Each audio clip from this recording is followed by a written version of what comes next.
अस्सलाम वालेकुम। Ibex media network में खुशामदीद। मैं हूं आपका होस्ट शबीर मीर। नाज़रीन, गिलगित बल्तिस्तान इलेक्शंस, बड़े बड़े जलसे, बड़ी बड़ी रैलियां, मेन स्ट्रीम पॉलिटिकल पार्टीज़ की मेन लीडरशिप गिलगित बल्तिस्तान में, बिलावल भुट्टो जरदारी, पहले प्राइम मिनिस्टर इमरान खान आए, मरियम नवाज शरीफ, शाहिद खाकान अब्बासी, और अब लगता है कि शायद जो 24 घंटे हैं इस इलेक्शन कैंपेन के वो ख़त्म होंगे और उसके बाद इलेक्शन होंगे, और क्या रिज़ल्ट आएगा, किस पार्टी के हक़ में आएगा, सिर्फ एक दिन का इंतज़ार है।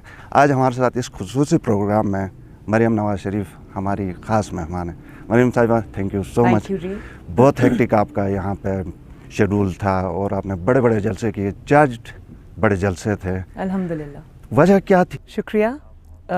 इसकी 3 वजूहात हैं और सबसे बड़ी जो इसकी वजह है वो ये है कि नवाज़ शरीफ साहब का जो नैरेटिव है, जो बयानिया है, वो पाकिस्तान के कोने कोने में जिस तरह पहुंच गया है, इसी तरह गिलगित बल्तिस्तान के हर कोने में ना सिर्फ वो पहुंचा है बल्कि लोगों ने उसको दिल से अपना लिया है। और लोग ये समझते हैं कि वोट को इज़्ज़त दो में ही उनका मुस्तकबिल जो है उसमें वो अपना मुस्तकबिल देखते हैं। उनको ये बात समझ आ गई है। और ये मैं आपको इसलिए कह रही हूँ कि मेरे जलसों में जो नौजवान थे, 80%, 85%, 90% नौजवान थे, ख़वातीन थीं, बुज़ुर्ग थे। उन्होंने जिस तरह वोट को इज़्ज़त दो का नारा न सिर्फ लगाया है बल्कि उसको समझा है, मेरे लिए ये बहुत बड़ी बात है। वो इसी में अपना रिलीफ देखते हैं आने वाले वक्तों में, और उनको समझ आ गई है कि जब पाकिस्तान में वोट को इज़्ज़त नहीं मिलती तो फिर पाकिस्तान मसाइल का शिकार होता है। एक तो मियाँ साहब का नैरेटिव है, दूसरा वो सिर्फ नैरेटिव नहीं है। अगर खाली नैरेटिव होता तो लोगों ने, जिस तरह इनका नैरेटिव था कि तब्दीली आ जाएगी, वो तब्दीली नहीं आई। तो इसी तरह मियाँ साहब का जो नैरेटिव है, it is backed by performance. तो आप ये देखें कि गिलगित बल्तिस्तान के एक कोने से दूसरे कोने तक पिछले 5 साल में जब PMLN की हुकूमत थी, जो तरक्याती रिकॉर्ड काम हुए हैं, उनकी मिसाल 70 साल में नहीं मिलती। चाहे वो सड़कें हों, एक्सप्रेस वेज़ हों, चाहे वो हॉस्पिटल्स हों। पाकिस्तान का पहला गिलगित बल्तिस्तान का पहला कैंसर हॉस्पिटल हो, पहला हार्ट हॉस्पिटल हो, पहला यूनिवर्सिटी कैंपस हो, और जितने भी मंसूबे हैं, मैं तो यहाँ अगर मंसूबे गिनवाने बैठ जाऊँ जो यहाँ हो चुके हैं, हम ये नहीं कह रहे कि हम ये करेंगे, हम ये कर चुके हैं माशाल्लाह। तो एक तो लोगों ने वो देखा, और उसके बाद जो हमारे चीफ़ मिनिस्टर हैं बहुत पॉपुलर हैं यहाँ पर, लोग उनको बहुत रिस्पॉन्ड करते हैं। बल्कि कई दफ़ा मैं देखती हूँ जलसों में मेरे से ज़्यादा वो हफीज़ुर रहमान साहब को रिस्पॉन्ड करते हैं। उसकी वजह यह है कि लोग ये जानते हैं कि उन्होंने मियाँ साहब का सच्चा सिपाही बनकर उन्होंने जिस तरह खिदमत की है गिलगित बल्तिस्तान के अवाम की, और जिस तरह ट्रांसपेरेंट तरीके से उन्होंने हुकूमत चलाई है, इतने बड़े बड़े प्रोजेक्ट्स दिए हैं, तो लोग उस खिदमत को भी जानते हैं। 70 साल में गिलगित बल्तिस्तान को वो चीज़ें, वो हक़ नहीं मिला जो अल्हम्दुलिल्लाह पिछले 5 साल में मुस्लिम नून ने उनको दिया। ये जो तीसरी वजह ये कि पाकिस्तान में जो ये जाली हुकूमत है वो हर जगह फेल हो चुकी है और कमज़ोर हो गई है, घर जा रही है।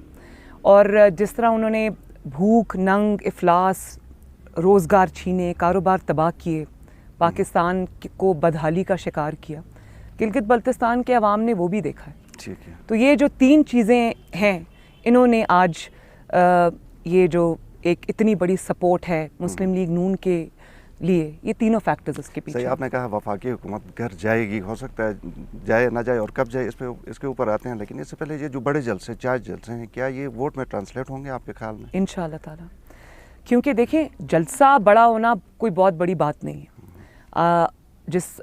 ये जलसा बड़ा होने से ज़्यादा जो चीज़ मेरे लिए अहमियत रखती है और जो कि आई ओपनर है, वो है उन जलसों के अंदर लोगों की दीवानावार शिरकत और जो उनका जज्बा है। सबसे बड़ी बात ये होती है जज्बा।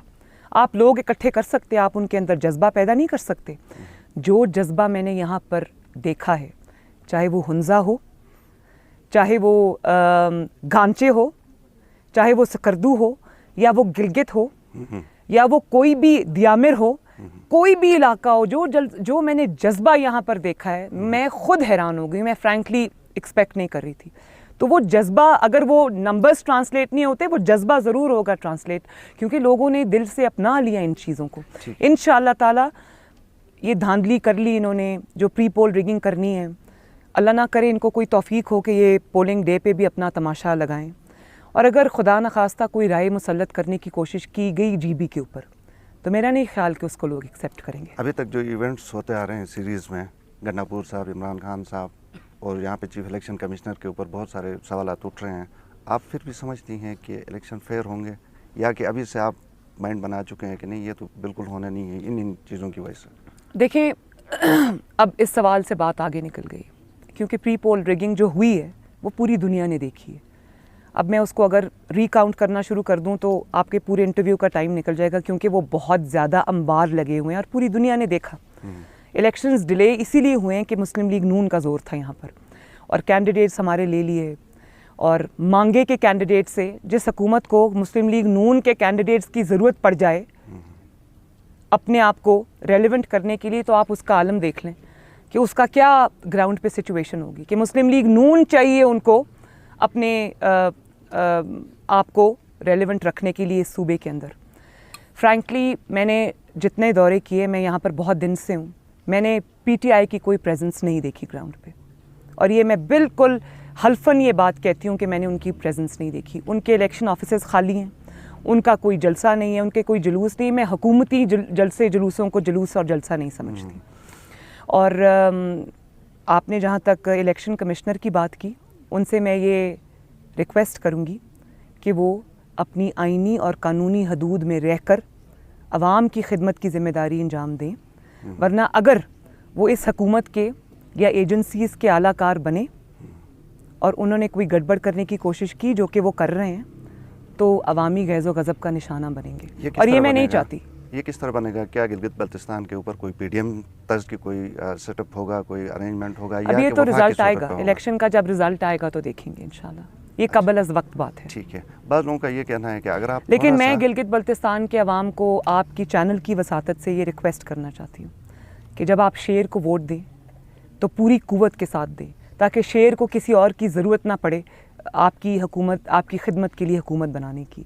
एब्सोलूट मेजॉरिटी जिस तरह आपने पिछली दफ़ा दी थी, इसी तरह इस दफ़ा दें, ताकि आपके जो तरक्की के मंसूबे हैं वो आगे बढ़ें और गिलगित बल्तिस्तान भी एक चमकता दमकता सूबा बने पाकिस्तान के नक्शे पे। सही। चीफ इलेक्शन कमिश्नर के हवाले से गिलगित बल्तिस्तान में जो नून लीग की क़यादत है, हाफिज़ुर रहमान साहब ने बाकायदा एक प्रोटेस्ट भी किया, घेराव भी किया।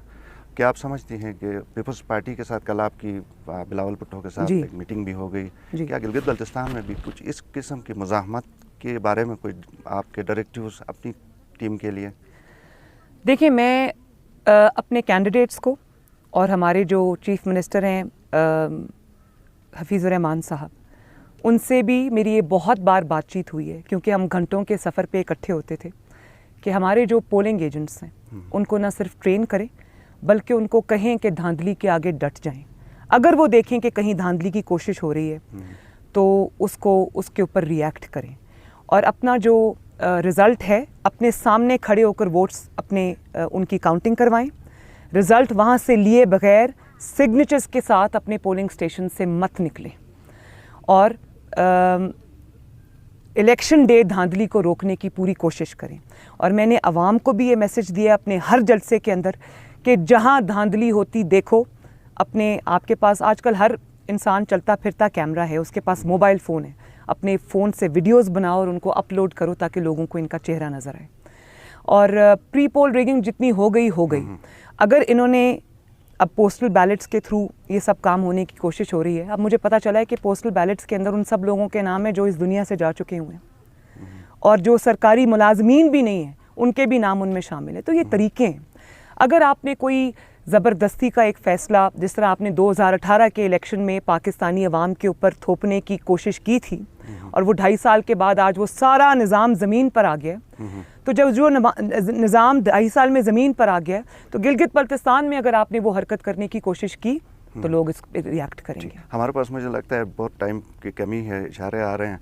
2 सवाल मुख्तसरन अगर आप जवाब दे सकें। एक तो गिलगित बल्तिस्तान में जिस तरह के आपके जलसों में क्राउड थी और जिस तरह चार्ज लोग थे, वो एक्सपेक्ट कर रहे थे कि आप गंडापुर साहब को कोई सही जवाब दें, अभी तक लोगों ने सुना नहीं। मैं इस बारे में, मैं ऐसे लोगों के बारे में नाम लेके या बात करके उन पर तवज्जो भी नहीं देना चाहती। ठीक। बिलावल भुट्टो जरदारी तकरीबन रफली 17-18 दिन हो गए और मज़ीद 1-2 दिन वो हैं, वो कहते हैं कि जश्न मना के जाएंगे। कुछ लोगों का ये ख्याल है कि शायद आप कुछ आने में देर आपने कर दी, इसलिए बहुत सारा काम वो कर गए। क्या आप समझती हैं? देखें, आने में मैं जल्दी आ जाती ज़्यादा बेहतर होता, लेकिन पार्टी ने जब मुझे ज़िम्मेदारी दी मैं निभाने के लिए आ गई। लेकिन देर से आऊँ या जल्दी आ जाऊँ, मुस्लिम लीग नून का काम बोलता है माशाल्लाह। हमारी सबसे बड़ी कैंपेन 5 साल पहले शुरू हो गई थी जब हमने आवाम की खिदमत शुरू की थी। सही। तो हमारी कैंपेन तो उस खिदमत पे बेस्ड है और मियाँ साहब के नैरेटिव पे बेस्ड है। वो मैं यहाँ हूँ या ना हूँ, वो लोगों तक पहुँच गई है और गिलगित बल्तिस्तान के अवाम ने नवाज शरीफ की हुकूमत और खिदमत देख ली है। वही हमारी कैंपेन है, वही हमारा नैरेटिव है। अबूरी सुबह बनेगा। आखिरी सवाल, चूँकि काम आपने बहुत सारा किया था। इंशाअल्लाह ताला जो गिलगित बल्तिस्तान के अवाम की एस्पिरेशंस हैं, उनकी तवक्कुआत हैं, वो इंशाअल्लाह ताला ज़रूर पूरी होंगी। उस पे आईनी इस्लाहात पर, गिलगित बल्तिस्तान को सेपरेट सूबा बनाने पर जो नवाज शरीफ हुकूमत ने 3 साल काम किया है, अब वो बिल्कुल तैयार है। उसके लिए कॉन्स्टिट्यूशनल अमेंडमेंट की ज़रूरत है जो कि इंशाअल्लाह ताला मुस्लिम लीग नून ही करेगी। अगर इंशाअल्लाह ताला ये सूबा बना, तवक्कुआत के मुताबिक बनेगा, एन गिलगित बल्तिस्तान के अवाम की इनको इनका हक मिलेगा, इंशाअल्लाह वो नवाज शरीफ करेगा। Thank you so much Thank you. Maryam साहब, Thank thank you you. So much. नाज़रीन, प्रोग्राम आपने देखा, आपके फीडबैक का इंतज़ार रहेगा। इजाज़त दीजिए, अल्लाह हाफ़िज़।